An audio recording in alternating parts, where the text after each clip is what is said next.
This is a lecture on 10-2, which is regression. Now, the reason I'm starting straight from in the calculator menu is because the only thing that the book does for 10-2 is guide you through the formula on how to calculate the coefficients of the least square regression line.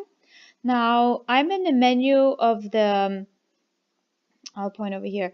I am in the menu of the linear regression t-test that we just ran for 10-1. And notice the line is y is equal to a plus bx. That's the least square regression line. And the coefficients are calculated right over here. So the a of 0.3963. So we want 4 significant digits just to make sure.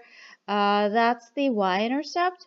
And the b, which is the slope of a line, is a 0.1061 rounded again to 4 decimal places, 4 significant digits in this case.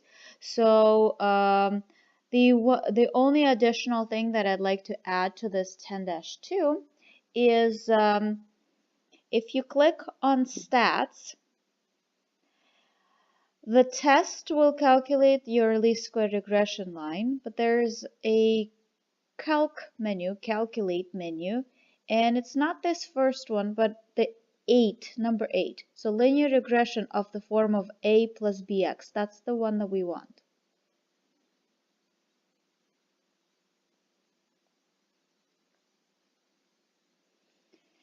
The only thing it's asking is where is your list? Where is your x? Where is your y? So let me change that. Under list, there is an L1.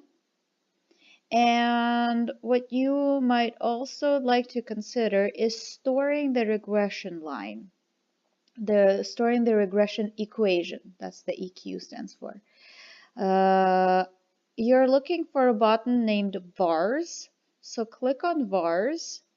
Go over to yvar, and under functions, you want to click that first one.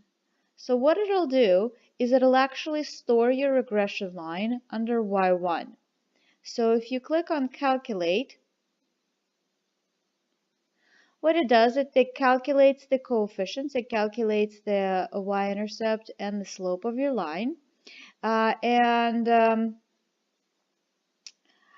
If you graph now, what it does, it actually graphs the line right there.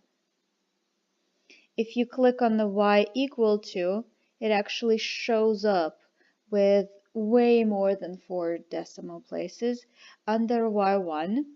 You see this highlighted portion? That means that it's going to graph the y1. That's the least square regression line. And it's going to plot 1. That's your scatter plot. So you can see the screen right on one of the screens in this application. So I'm going to click graph again and take a look at this. At this point, you can actually evaluate your the values of your line by clicking on calc menu and value. And then I think one of the example in the book is asking you to predict what happens when I lost my space in the book.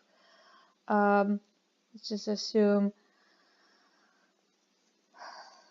So we're looking at cars and the revenue. So if my problem from 10-1 said, with 8.5 cars measured in 10,000s, all the way through 63 in measured cars measured in 10,000. So let's pick something in between. Let's say 15. So if my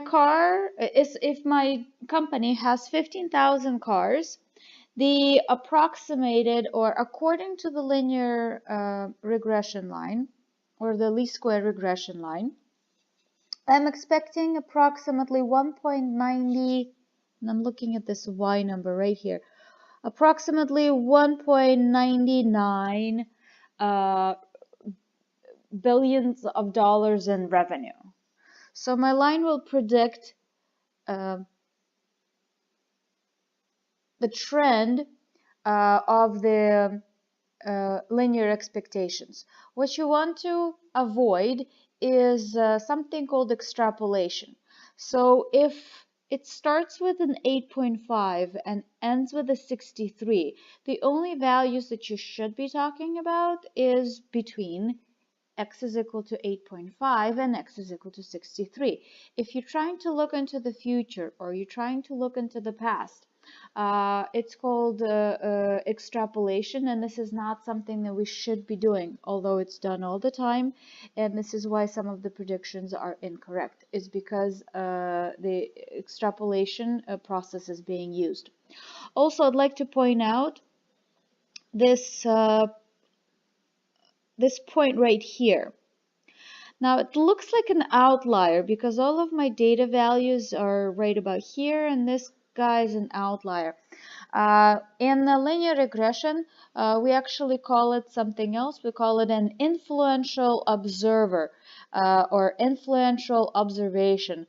What it does is, instead of saying, oh, you're away from the crowd, hence maybe we don't want to use you, in the case of linear regression, it actually expands our domain, meaning my range of x's becomes much larger.